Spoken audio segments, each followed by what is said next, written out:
E aí, pessoal, bem-vindos a mais uma das nossas explicações. Hoje, a gente vai desvendar uma tese simplesmente fascinante sobre o futuro do hardware para comunicações via satélite, o famoso SATCOM. Sabe, a gente está prestes a explorar um conceito que, para ser sincero, parece ter saído direto de um filme de ficção científica, mas que já está sendo construído hoje nos laboratórios de engenharia mais avançados do mundo. É a lente de Lüneburg refletora. Então, se você já parou para pensar em como a gente vai lidar com aquele tráfego de dados absurdo das futuras redes globais, se ajeita aí na cadeira. Porque, por incrível que pareça, a resposta está na geometria microscópica de metais bem simples. Vamos nessa? Bom, o que a gente vai ver hoje? Primeiro, vamos dar uma olhada no tamanho do problema da conectividade global. Depois, eu apresento a estrela do show, a lente de Lüneburg refletora. A partir de aí, a gente desce para o nível microscópico para entender a estrutura de cama de pregos. Vamos checar também os protótipos reais operando nas bandas V e K. E, para fechar com chave de ouro, vamos ver como tudo isso prepara o terreno para as frequências altíssimas do tão aguardado 6G. Parte 1. O desafio da conectividade global.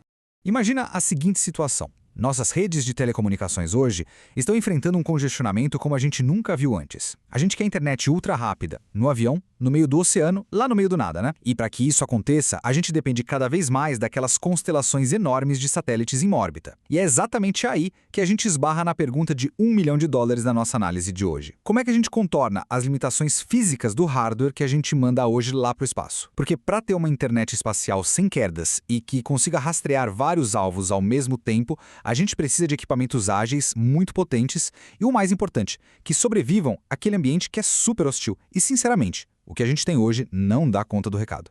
Para você ter uma ideia, hoje a indústria usa basicamente duas soluções, e as duas têm falhas bem complicadas. De um lado, a gente tem as antenas com refletores mecânicos, aquelas com suspensão cardan que precisam se mover fisicamente. O problema? Elas são trambolhos gigantes e super pesadas, o que é um pesadelo logístico e financeiro na hora de lançar um foguete. Do outro lado, a gente tem os famosos arranjos faseados, os Phased Arrays. Eles são super chiques, não precisam se mover fisicamente e direcionam o sinal eletronicamente, o que é ótimo. Mas, adivinha? Eles sugam uma quantidade astronômica de energia. Ou seja, nenhuma dessas duas opções é sustentável quando a gente pensa em milhares de satélites no espaço a longo prazo. Parte 2. A lente de Lüneburg refletora. E é exatamente para resolver esse beco sem saída que entra a nossa protagonista, a lente de Lüneburg refletora, ou só RLL. É uma mudança total de paradigma. Ela junta a eficiência daquelas antenas fixas com a capacidade de direcionar vários feixes ao mesmo tempo, mas sem drenar a bateria do satélite. Tá, mas o que é isso na prática, você deve estar se perguntando? Bom, pensa nela como um formador de feixes contido num guia de ondas de placas paralelas. É basicamente um sanduíche feito de duas placas de metal. O truque de mágica acontece no recheio. O espaço entre essas placas tem um índice de refração que vai mudando gradualmente do centro para as bordas.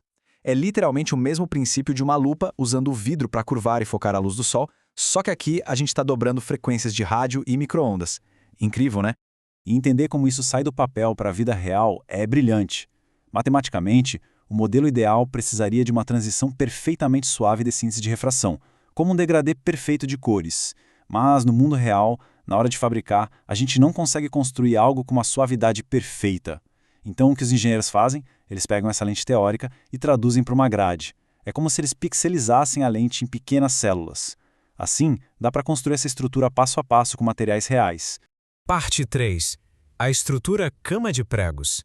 Isso nos leva diretamente à forma como a gente fabrica esses pequenos pixels de rádio. E a solução é uma estrutura que os pesquisadores apelidaram carinhosamente de cama de pregos. Pensa num pilarzinho minúsculo de metal, um pino fincado numa base quadrada. Essa é a nossa pecinha de Lego básica, a célula unitária. A sacada de gênio é que se você muda a altura desse pino em relação à placa que fica em cima dele, a onda eletromagnética que passa por ali sofre um atraso diferente. Então, quando você junta milhares desses pininhos de metal, todos menores que o comprimento de onda e com alturas variadas formando um padrão circular, você cria exatamente aquele índice de refração matemático que a gente precisava. É como se essa cama de pregos fosse um labirinto milimetricamente projetado para domar e guiar as ondas de rádio. Beleza, mas por que fazer isso tudo inteirinho de metal? Essa é a pergunta de ouro. O ponto crucial aqui é fazer a coisa funcionar em larga escala e sobreviver lá em cima. Primeiro, usar só metal elimina totalmente um problema chato chamado perda de elétrica. Sabe quando a frequência sobe muito e materiais como plástico ou resina começam a engolir a energia do sinal? O metal não faz isso. Segundo, o espaço é brutal. A gente está falando de radiação e variações de temperatura absurdas. Metais puros como o alumínio tiram isso de letra. E em terceiro lugar, trabalhar com metal permite esculpir esses detalhes ínfimos, menores que a própria onda, o que é absolutamente essencial para controlar o sinal sem gerar interferência. Parte 4. Protótipos, da banda V à banda K. Claro que na engenharia, a teoria no quadro negro é só metade da batalha, né? A gente tem que provar que funciona. E foi exatamente isso que eles fizeram. Construíram protótipos físicos reais e testaram em várias frequências. Eles usinaram essa estrutura todinha em alumínio maciço para funcionar a banda V, que fica ali na casa dos 50 a 65 GHz. Isso já é bem alto, tá? E não pararam por aí. Demonstraram também designs para a banda K, que hoje é a queridinha da indústria de internet via satélite. Isso provou, sem sombra de dúvida, que essa arquitetura da lente refletora não é só uma curiosidade acadêmica. É um divisor de águas super flexível para qualquer frequência que o mercado precisar. E visualizar como o sinal passeia por lá dentro é muito legal. Imagina o sinal entrando por uma fonte bem na borda da placa de baixo do nosso sanduíche. Conforme essa onda vai se espalhando pela região circular, ela bate de frente com aqueles preguinhos de metal. Por causa das diferentes alturas deles, a onda começa a ser gentilmente curvada enquanto viaja pela placa inferior, até bater na borda oposta, que funciona como um espelho. E aí que a mágica final acontece. Quando essa energia é refletida e sobe para a placa superior, o trabalho pesado do gradiente de pregos já foi feito. Aquela onda que entrou toda espalhada por um ponto minúsculo lá embaixo, agora sai pela placa de cima como uma frente de onda perfeitamente plana, reta e focada na direção exata que a gente quer. É simplesmente uma prova visual perfeita de que a gente consegue focar feixes de forma impecável e, o melhor, para vários alvos ao mesmo tempo. Parte 5. Frequência subterra HZ para o 6G. Agora, se você acha que dominar as bandas atuais já é muito, a pesquisa já está olhando lá para frente, para a próxima fronteira. Porque vamos ser realistas, a internet não vai parar no 5G. Quando a gente pensa no 6G, a norma do IEEE já prevê uma necessidade de banda larga que beira o absurdo, principalmente para aqueles links ponto a ponto de infraestrutura pesada. A gente está falando de operar entre 253 e 325 GHz. É frequência pra caramba. O grande trunfo dessa nossa lente refletor inteirinha de metal é que nessa frequência tão extrema, onde a maioria dos materiais tradicionais simplesmente derretem a eficiência do sinal ou se desmancha, o metal puro funciona com perfeição. É literalmente o hardware perfeito para aguentar a enxurrada de dados do 6G. E olha só, tudo isso deixa a gente com uma reflexão bem poderosa para fechar.